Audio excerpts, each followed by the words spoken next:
మనం చేసే పని ఏదో సక్రమంగా చేయడం, చిత్తశుద్ధిగా చేయడం, భగవత్ కరుణను పొందడమే మన ఉద్దేశం.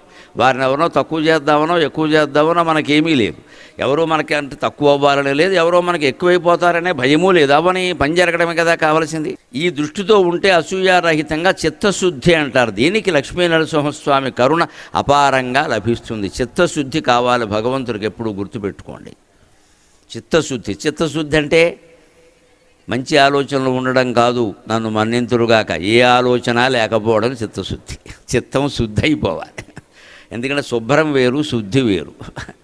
మామూలుగా ఇల్లు శుభ్రం చేసుకుంటే శుభ్రం చేశారంటారు, 11వ రోజున శుద్ధి అయిందంటారు.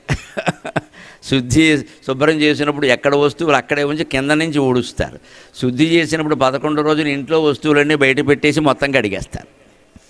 అలాగే మనస్సులో ఉండే ఆలోచనలన్నీ తోసిపారేయడమే చిత్తశుద్ధి. కానీ మళ్ళీ మంచి ఆలోచనలు చెడ్డ ఆలోచనలు అంటూ రెండు ఉండవు.